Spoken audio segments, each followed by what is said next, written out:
ഇറങ്ങടാ. നീ എന്തിനാ ചൂടാകുന്നത്? അതൊക്കെ പറയാം, നീ ഇറങ്ങ. Take it easy man. ഇതെന്റെ സിസ്റ്റർ ആണെന്ന് എനിക്കറിയില്ലേ? So what? ഞാനും നീയും ചേർന്ന് എത്ര പെൺകുട്ടികളെ വളച്ചിട്ടുണ്ടടാ. പക്ഷെ എന്റെ ഫ്രണ്ട്സിന്റെ സിസ്റ്റേഴ്സിനെ ഞാൻ വളയ്ക്കാൻ നോക്കിയിട്ടില്ല. ഓരോ പെൺകുട്ടിയും ആരുടെയെങ്കിലൊക്കെ സിസ്റ്റേഴ്സ് ആയിരിക്കില്ല ആശാനെ. We are in love, ബാബുട്ടാ. ഇവന് ലവോ? ഇവനെ നിനക്ക് ശരിക്കും അറിഞ്ഞൂടാ. Is A bastard. Shut up. You shut up. എത്ര പെൺകുട്ടികളെ നശിപ്പിച്ചിട്ടുണ്ടെന്ന് എനിക്കറിയാൻ മതി. അതെന്റെ ഇഷ്ടം. ബാസ്റ്റഡ്. ബ്ലഡ് തൊട്ട് കളിച്ചാണ്ടല്ലോ. കളിച്ചാൽ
സോറി ബാബുട്ടാ.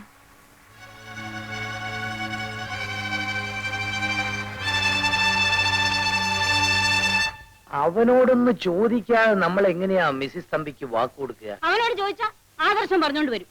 അപ്പോഴത്തേക്കും പെണ്ണിനാരെങ്കിലും ആമ്പിളരെ കൊത്തിക്കൊണ്ടുപോകും. 30,000 രൂപ വാടക കിട്ടുന്ന ബിൽഡിങ്സാ അവളുടെ പേരിലുള്ളത്. ആഭരണങ്ങളാണെങ്കിലോ എണ്ണിയാ തീരാത്തത്. പിന്നെ ഇംഗ്ലീഷ് അല്ലാതെ ഒരു വാക്ക് അവള് പറയില്ല. ഇങ്ങനത്തെ ഒരു മരുമകള കിട്ടാൻ നമ്മൾ ഭാഗ്യം ചെയ്തിരിക്കണ്ടേ? തുച്ഛമായ ശമ്പളം കൊണ്ട് ജീവിക്കുന്ന ഒരു കൺട്രി ടൈപ്പാണ് അവനെന്ന് അറിഞ്ഞാൽ അവർക്ക് ഇഷ്ടപ്പെട്ടില്ലെങ്കിലോ? ഞാനത് പറഞ്ഞു. വിനയന് ജോലി ഡൽഹിയിലാണെന്നാണ് പറഞ്ഞിരിക്കുന്നത്. അവനുമായി പരിചയപ്പെട്ടാൽ അവര് സത്യം അറിയില്ലേ? ഒരക്ഷരം മിണ്ടില്ലെന്ന് സത്യം ചെയ്ത് വാങ്ങിച്ചേച്ചല്ലേ അവനെ ഞാൻ കല്യാണ പന്തലിലേക്ക് അയക്കുള്ളൂ. എനിക്കെന്തോ വലിയ വിശ്വാസം വരുന്നില്ല. നിങ്ങളൊന്നും മിണ്ടായിരിക്കണം. ഞാൻ ഇന്ന് തന്നെ ഡൽഹി വിളിച്ച് അവനോട് വിവരം പറയാന്നാ മിസ്സസ് തമ്പിയോട് പറഞ്ഞിരിക്കുന്നത്. അവനോട് വന്നു കിട്ടിയാ പിന്നെ കല്യാണം കഴിഞ്ഞേ പറഞ്ഞേക്കാവൂ, അല്ലെങ്കിൽ ഒഴിഞ്ഞു മാറിക്കളയും. എന്നാൽ അവനോടൊന്ന് വരാൻ പറയണ്ടേ? ഡൽഹിയിലേക്ക് ഒന്ന് വിളിച്ചു പറഞ്ഞ പോരെ മമ്മി? കുട്ടികളുടെ കാര്യം നോക്കിയാ മതി. ഒരെഴുത്തയച്ചാലോ? അല്ല, ചേട്ടനോട് വല്ലതും പറയാനുണ്ടെങ്കിൽ ഞാൻ പോയി പറഞ്ഞോളാം. അത് കൊള്ളാം. ബാബുവിനേതായാലും കോളേജിൽ പോണ്ടല്ലോ ഇപ്പൊ. മാത്രമല്ല ചേട്ടന്റെ വില്ലേജൊക്കെ ഒന്ന് കണ്ടുവരികയും ചെയ്യാം. പക്ഷെ മാരേജിന്റെ കാര്യമൊന്നും പറയണ്ട. വെറുതെ ഞങ്ങൾക്കൊന്ന് കാണാനെന്ന് പറഞ്ഞാ മതി. അതൊക്കെ ഞാൻ ഏറ്റു മമ്മി. എന്നാ നാളെ തന്നെ പുറപ്പെട്ടോ.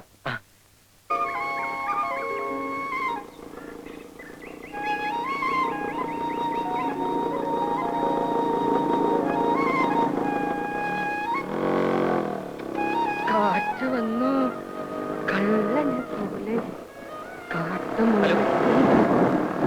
ഈ വില്ലേജ് എക്സ്റ്റൻഷൻ ഓഫീസർ വിനയന്റെ വീട് ഏതാ? വില്ലേജ് എക്സ്റ്റൻഷൻ ഓഫീസർ നിങ്ങളാരാ? വിനയന്റെ അനിയനാ. അയ്യോ, വിനയൻ സാറിന്റെ വീട് ഇവിടെ അല്ല. പിന്നെ ഇവിടുന്ന് പടിഞ്ഞാറോട്ട് ഒരു 15 മൈല് പോണം. അവിടുന്ന് തെക്കോട്ട് ഒരു 8-8.5 മൈലും കൂടെ പോണം. പിന്നെ ഒരു പള്ളിയാണ്, പഴകുറ്റിപ്പള്ളി. അതിന്റെ തൊട്ടടുത്താ. ഇവിടെ അടുത്താണെന്ന് പറഞ്ഞു. ഇവിടെ ഒരു പള്ളിയുണ്ട്, അത് പഴയ പള്ളി. ഇവിടെ അല്ല, ഇത് പഴകുറ്റിപ്പള്ളി. അവിടെ. Very kind of U.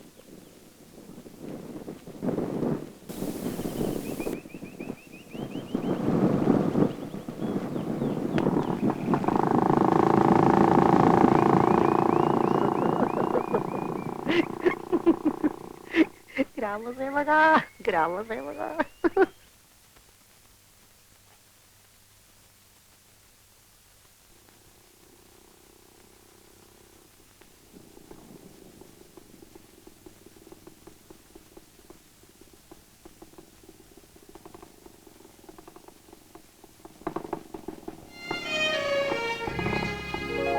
നീ എന്താണ് ഈ നേരത്തെ ഇവിടെ?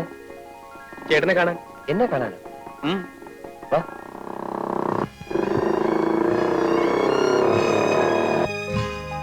എന്താടാ ബാബു, വീട്ടിലെല്ലാം വിശേഷിച്ച്? ഒന്നുമില്ലെന്നേ. ഒന്നുമില്ല. നീ ഈ രാത്രിയില് എന്താ എനിക്ക് എന്റെ ചേട്ടനെ കാണാൻ വന്നൂടെ? പിന്നെ പകല് തന്നെ ഞാനിവിടെ എത്തേണ്ടതാ.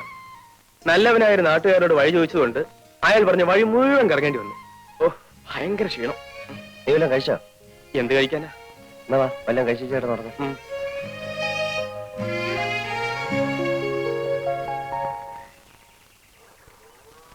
മോളെ ആ പാല് കുപ്പിങ് എടുത്തേ. ദാ അമ്മേ.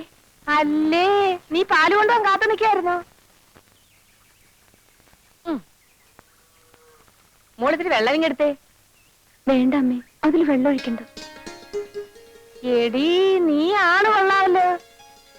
ശരി, വേണ്ടെങ്കി വേണ്ട, നിന്റെ ഇഷ്ടം പോലെ നടക്കട്ടെ.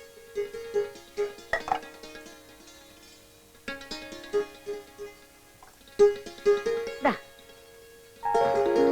ദേ, കേട്ടോ മോള് പറഞ്ഞത് കേട്ടോ? കേട്ടു കേട്ടു. 10 ഗുണം 10 ഗുണമെന്നല്ലേ നിന്റെ അല്ലേ മോള്? ആണുങ്ങളെ വീഴ്ത്താൻ വേറെ ആരെങ്കിലും പഠിപ്പിക്കണോ? പിന്നെ ഞാൻ എത്ര ആണുങ്ങളെ വീഴ്ത്തിയത്? ഒന്നുമില്ലെങ്കിൽ നീ എന്നെ വീഴ്ത്തിയില്ലേ? പതുക്കെ പറ, പിള്ളേര് കേക്കും.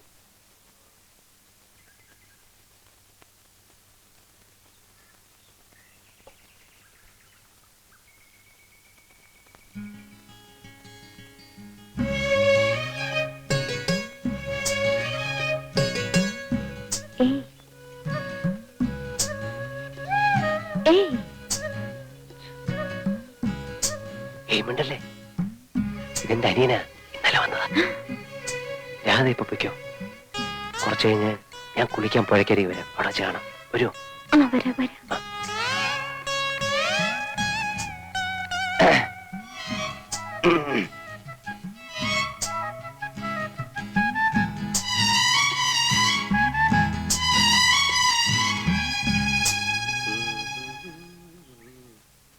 ചേട്ടാ, എനിക്ക് നീന്തി കുളിക്കണം. എവിടെ പുഴ? പുഴയോ? നീ പുഴയിലൊന്നും കുളിക്കണ്ട. പരിചയമില്ലാത്ത വെള്ളത്തിൽ കുളിച്ചാ വല്ല ജലദോഷം മറ്റോ വരും. അപ്പൊ ഇവിടുന്ന് പോകുന്നവരെ ഞാൻ കുളിക്കാൻ പാടില്ലേ? ദേ കിണറുണ്ട്, തൊട്ടിയിരിപ്പുണ്ട്, വേണമെങ്കിൽ കോരി കുളിച്ചു. അതും എനിക്ക് പരിചയമില്ലാത്ത വെള്ളമല്ലേ?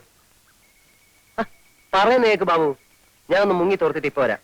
എന്നിട്ട് വേണമെങ്കിൽ നിനക്ക് വെള്ളം ചൂടാക്കി തരാം. ചേട്ടാ, ഈ നാട്ടിൻപുറത്ത് വന്നിട്ട് ഒന്ന് നീന്തി കുളിച്ചില്ലെങ്കിൽ പിന്നെ എന്തോ രസം. ഇവിടുത്തെ പുഴ നീ കണ്ടിട്ടില്ലല്ലോ? ഇല്ല. ആ, നിന്റെ സ്വിമ്മിംഗ് പൂൾ പോലൊന്നും അല്ല, ആഹാ. ഭയങ്കര ഒഴുക്കാ. പരിചയമില്ലെങ്കിൽ പോക്ക് തന്നെ. എന്നാ നമുക്ക് ഒരുമിച്ച് പോകാം. ചേട്ടനുണ്ടെങ്കിൽ പിന്നെ പേടിക്കാനില്ലല്ലോ. ബാബു പറയുന്നേക്ക്, വാതിലൊക്കെ തുറന്നു കിടക്ക. രണ്ടാളും കൂടെ ഒന്നിച്ച് പുറത്തു പോയാ ഇവിടെ കള്ളന്മാരുടെ ശല്യം കുറച്ച് കൂടില്ല. എന്തൊക്കെയാ കൊണ്ടുവന്ന് പറയാൻ പറ്റില്ല. വാതിലൊക്കെ ഇപ്പൊ അടയ്ക്കാം. വേണ്ട, നീ വരണ്ട. നിർബന്ധമാണെങ്കിൽ ഞാൻ വന്നിട്ട് പോക്കോ. ഇവിടെ പോയി മുൻവശത്തിരിക്കാൻ.